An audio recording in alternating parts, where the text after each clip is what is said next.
Well, the first thing is you got to figure out where you are, right? You got to, just like with anything, if you're trying to go from LA to New York, you got to figure out, wait, where am I? I'm at the bus station. I'm at the airport. So with money mindset, you need to figure out, what are the things that I learned? What did my parents teach me? What did I take on to be my truth? And is it working for me? So that we can look and say, oh, I have this story that I'm never going to be enough. Is that working for me? You're listening to Kerry Lutz's Financial Survival Network, where you get valuable information you just can't find anywhere else. To thrive in today's trying times, you need the Financial Survival Network, now more than ever. Go to financialsurvivalnetwork.com and get your free newsletter and gift. Financial Survival Network, now more than ever. And welcome. This is Financial Survival Network. You are listening to or watching. My name is Kerry Lutz, your host. And hey, we got a special guest for you today, Bob Wheeler, the Money Nerve. I find people do have a lot of nerve when it comes to money, especially when I expect to get paid, Bob.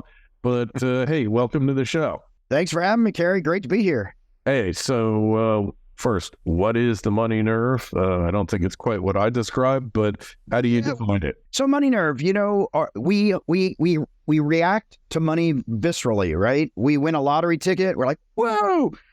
We bounce a check. We feel it in our gut. And people have heart attacks. We have health issues. The money nerve is that physical feeling of where we're holding our joy and pain around money. And most of it's pain. So where does the pain come from? Is this youthful stuff, trauma? Where is it? A lot of it starts as kids. If you're the kid getting the free lunch and other kids are telling you, wow, you're the poor kid, or you can't wear designer clothes, or you're the kid that's always getting taken to school in a limo, right? We start seeing that stuff early on. And our parents, you ask for a toy, you're greedy, or we can't afford that, or whatever you want. So we start getting these messages. We can talk about money. We can't talk about money. It's shameful. It's good. Rich people are greedy. Rich people are wonderful. We start making up stories, and then we base our life choices on that. So it comes down to beliefs then, right? Yeah, mindset. And it's really hard to change your mindset, isn't it? Well, it's hard. I mean, it's doable. And sometimes, there's certain things I still have a scarcity mindset. Sometimes I'm like, oh my God, there's not enough food in the house. I need 6 warehouses.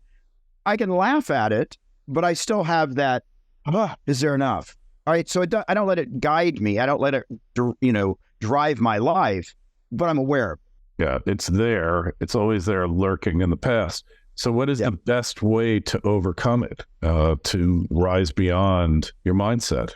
Well, the first thing is you got to figure out where you are, right? You got to, just like with anything, if you're trying to go from LA to New York, you got to figure out, wait, where am I? I'm at the bus station. I'm at the airport. So with money mindset, you need to figure out, what are the things that I learned? What did my parents teach me? What did I take on to be my truth? And is it working for me? So that we can look and say, oh, I have this story that I'm never going to be enough. Is that working for me? No, I'm going to push the boundaries and I'm going to start doing things to get my confidence up. It might be that I'm totally happy hiding in a bedroom and never speaking to another soul. Nothing wrong with that. We're not I don't think so. Hey, look, you can play it safe. Right. And then you don't grow. So you're helping people grow then, in effect, right? Absolutely. If we don't feel the pain, we're not going to grow. Mm-hmm. All right. So how do you get people to feel the pain? So what I do, either if I'm in tax meetings with clients and I do a lot of therapy work in my tax sessions, I might just ask people what's going on when, I saw that you sort of reacted to this, what's going on? And I might explore their stories and just give them a safe place to say, yeah, my dad used to tell me I was an idiot. Or whatever it might be. If I do a lot of workshops where we go in and we do experiential things about money and processes with other people, and people get to sort of feel into, oh, wow, I really have resistance to this, or I really like blaming my parents.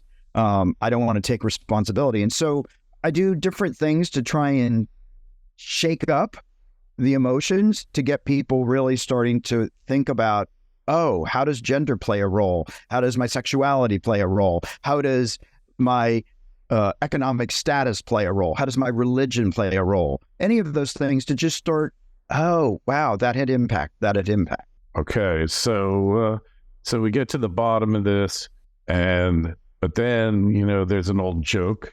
I know we're both into comedy, but this guy is going to his psychiatrist because he's in New York City. He's afraid to go on the subway. He just can't work it up. So finally, he goes down to the subway.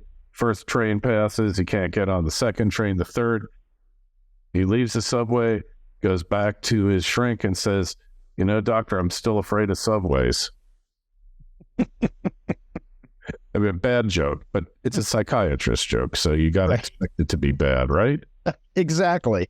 Yeah. It's like that guy goes on the subway and he's just, he's wrapped in cellophane around his midsection, and the shrink says to him, hey, I can see your nuts. So anyway, but growth is hard. I mean, it is. For myself, I know, to stop doing certain things or to start doing other things that you want to do. I don't know what actually moves me to do it other than the desire not to fail, or knowing there's something wrong and I need to make a change. Yeah, I mean, usually when the heat gets too hot, we move. When we start to get really uncomfortable, we want to get out of it. So as long as we're comfortable, there's no need to look at things and move away. But the minute we're starting to say, oh, this is impacting me in a way that doesn't feel good, I think I'm going to move over here and see if it's different. So that's sort of like you have to go through the fire. You can't go around it, right? You gotta feel the pain to be able to move on from it. Mm-hmm. Yeah. I couldn't agree. I couldn't agree with you more. So, okay. So you obviously dealt with a lot of people that have these issues. I guess we all do to a greater or lesser extent. What was the hardest case you ever had getting somebody to really, really make the move? I think one of the cases where actually, and I didn't ultimately get them to make the move, and that's why I think it was so hard. They had their own business. They were an architect, and they were bleeding money. It was failing, and we looked at all the numbers, and I'm like, you're going to be out of business in a year and a half. He got this incredible offer, 6 figures, high 6 figures, lots of vacation. It was going to pay off everything and actually give him a lot of freedom. And he said, yeah, I can't do it. My parents are going to be really disappointed if I close my business. And I said, you're going to close your business anyway. And he's like, well, it has to happen to me. I can't actively close my business. And so I watched him just completely fail because he didn't want to disappoint his parents, rather than have an honest conversation with his parents and say, this is what I need to do. And so he ran the business into the ground, and he had such an opportunity. And a lot of us have opportunity and we just don't want to see it because it's scary or uncomfortable or somebody might judge us. Yeah. Oh, that's really a sad story. It's a sad story. Tell us a happy story now. I had a client who was about $100,000 in debt. She works in the entertainment industry. She would do clothing for costumes and all that stuff. And she would put everything on her credit card because she was getting miles, and then get reimbursed. Well, a couple of studios didn't pay her. She had to pay the debt. When I showed her how she could do it differently, within a couple of years, she saved up money, bought a house, paid off all her debt. And every time she gets a tax bill and she owes $40,000 or $50,000, she's like, I'm so excited to pay all this money because I'm making money. And she loves paying taxes because we're not paying the most taxes, but she knows she's making money and her life is good. Hey, you gotta, that's always like, oh God, I made all this money, I owe all these taxes, but hey, you made all this money, right? You made all this money. It's a good thing. It's a good thing. That's a good thing. All right. So what are 3 things that anybody can do to help rein in or make positive that money nerve? They can make a decision today. I'm going to start doing things differently. Even though in the past I was scared, they can immediately start saving $5 a week and putting it away just to start to see that they can actually create a new habit. And the third thing they can do, I think it's really important to let yourself off the hook. Actually forgive yourself for your past mistakes and say, yeah, I did that in the past. I did the best with what I had. And now I know better. I'm going to do better. That's probably the hardest thing to do, is to forgive yourself your stupidity, right? Yeah. Yeah, for sure. For sure.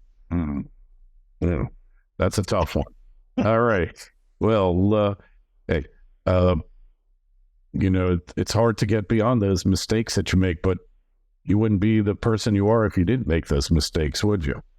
No, absolutely. And if you can convert those into teachable moments instead of fails, right, then we never fail. We're just constantly learning. Mm-hmm. Well, I always say you're never a failure unless you believe you're a failure, right? Right. Absolutely. All right. Keep getting back up. Okay. Well, hey, you're quite inspiring. I like what you have to say. Just tell us about comedy and how using comedy can make you more effective in any business, any venture, relationship that you're in. Well, for me, comedy is a great icebreaker.